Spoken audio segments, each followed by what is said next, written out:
ఈ వీడియోలో మనం సంగత రేఖీయ సమీకరణాలు అంటే ఏమిటి, అదేవిధంగా అసంగత రేఖీయ సమీకరణాలు అంటే ఏమిటి అనే విషయాన్ని తెలుసుకోబోతున్నాం. ఇంగ్లీష్లో దీనిని consistent and inconsistent linear equations అని పిలుస్తారు. చూడండి, ఏమిటి ఈ సంగత మరియు అసంగత రేఖీయ సమీకరణాలు? క్రింద సూచించిన రేఖీయ సమీకరణాలు సంగత రేఖీయ సమీకరణాల లేక అసంగత రేఖీయ సమీకరణాల మనం చెప్పవలసి ఉంది. మనకిచ్చిన రేఖీయ సమీకరణాలు ఏంటో గమనించండి. x + 2y = 13, 3x - y = -11. ఈ రెండు కూడా మనకు ఇచ్చిన రేఖీయ సమీకరణాలు. అయితే ఇవి సంగతమా అసంగతమా మనం చెప్పవలసి ఉంది. సమాధానం: సంగతమా అసంగతమా చెప్పే ముందుగా అసలు సంగత రేఖీయ సమీకరణాలు అంటే ఏమిటి, అసంగత రేఖీయ సమీకరణాలు అంటే ఏమిటో తెలుసుకుందాం. సంగత సమీకరణాల జత అనగా ఆ సమీకరణాల వ్యవస్థ కనీసం ఒక సాధన కలిగి ఉంటుంది. సాధన అంటే తెలుసు కదా, సొల్యూషన్ అంటాం ఇంగ్లీష్లో. రెండు సమీకరణాలకు ఉమ్మడిగా తృప్తిపరిచే ఒక x, y విలువ ఉన్నట్లయితే కనీసంగా అటువంటి సమీకరణాలను మనం సంగత సమీకరణాలు అంటాం. అలా లేనిచో అటువంటి వాటిని ఏమంటామంటే అసంగత సమీకరణాల జత అంటాం. మనం గ్రాఫ్ కాగితం పైన ఎలా సూచించవచ్చు సంగత సమీకరణాలని, అసంగత సమీకరణాలని. ఎలాగా చూడండి, ఇది గ్రాఫ్ కాగితం అనుకుందాం, x అక్షము y అక్షము. అయితే ఇలా ఒక సమీకరణం ఉంది, ఇలా మరొక సమీకరణం ఉంది. ఈ రెండు కనుక ఖండించుకున్నట్లయితే సహజంగా అక్కడ మనకు సాధన ఉంటుంది. ఇక్కడ ఎన్ని సాధనలు ఉన్నాయి? ఒక సాధన ఉంది, అవునా? ఇది మనం సంగత సమీకరణాల వ్యవస్థగా చెప్పవచ్చు. అదేవిధంగా మరొక అవకాశం కూడా ఉంది. చూడండి, ఇది గ్రాఫ్ కాగితం లేదా నిరూపక తలం. ఇలా మొదటి సమీకరణము రేఖ రూపంలో చూపించాము అనుకుందాం. మరొక సమీకరణం కూడా దానిపైనే ఇలా వెళ్ళింది అనుకుందాం. అంటే రెండు సమీకరణాలు ఒకే రేఖను సూచించినట్లు అలా ఉంటే, ఇటువంటి సందర్భంలో అనంతమైన సాధనలు ఉంటాయి, చాలా సాధనలు ఉంటాయి. అంటే అన్ని xy విలువలకు ఆ రెండు సమీకరణాలు తృప్తిపడుతూనే ఉంటాయి. అటువంటి సమయంలో అనంత సాధనలు అంటాం. ఇంగ్లీష్లో చెప్పాలంటే ఇన్ఫినిట్ సొల్యూషన్స్ అని. ఇలా ఒక సాధన కన్నా ఎక్కువ ఉన్న సమీకరణాల జతని మనం ఏం చెప్పవచ్చు?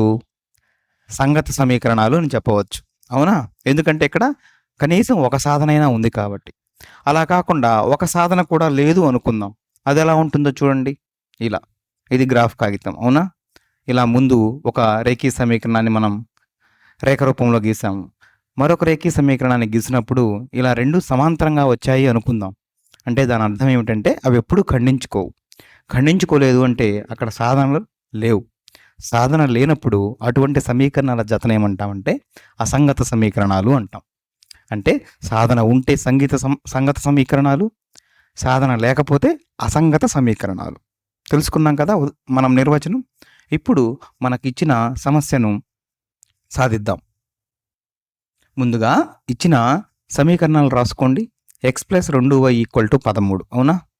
అదేవిధంగా 3x - y = -11. మనం ఏం చేద్దామంటే గ్రాఫ్ కాగితం పైన ఈ రెండింటిని గీసి అవి ఎక్కడైనా కనీసం ఒక చోటైనా ఖండించుకుంటున్నాయో లేదో చూసి దానిని బట్టి మనం సాధన ఉందా లేదా నిర్ధారించుకుందాం. అయితే గ్రాఫ్ కాగితం పైన గీయాలి అంటే ఎలాగా చూడండి. ముందుగా మొదటి సమీకరణాన్ని తీసుకుందాం. x + 2y = 13. దీనిని గ్రాఫ్ కాగితం పైన గీయాలి అంటే మనకు కనీసంగా రెండు బిందువులు కావాలి కదా. మొదటి బిందువు కోసం ఏం చేస్తానంటే x స్థానంలో 0ని ప్రతిక్షేపిద్దాం. తద్వారా 0 + 2y = 13. అంటే y విలువ 13/2 లేదా 6.5. మొదటి బిందువు ఏమవుతుంది? 0, 6.5. తరువాత రెండవ బిందువు కోసం y స్థానంలో 0ని ప్రతిక్షేపిద్దాం. తద్వారా x + 2 × 0 = 13. అంటే x విలువ ఇంచుమించుగా ఎంత అవుతుందండి? 13 అవుతుంది. మరి రెండో బిందువు ఏమవుతుంది? 13, 0, అవునా? ఇప్పుడు మొదటి సమీకరణాన్ని మనం గ్రాఫ్ కాగితం పైన గీయడానికి రెండు బిందువులు ఉన్నాయి కాబట్టి రెండవ సమీకరణానికి వెళదాం. రెండవ సమీకరణం ఏమిటి? 3x - y = -11, అవునా? ఇందులో కూడా మనం గ్రాఫ్ కాగితం పైన గీయాలి అంటే రెండు బిందువులు కావాలి కదా. కాబట్టి మొదటి బిందువు కోసం ఏం చేద్దాం? x స్థానంలో 0 ప్రతిక్షేపిద్దాం. తద్వారా 3 × 0 - y = -11. తద్వారా ఏమవుతుంది? -y = -11 లేదా y = 11. అంటే మొదటి బిందువు ఏమవుతుంది? 0, 11.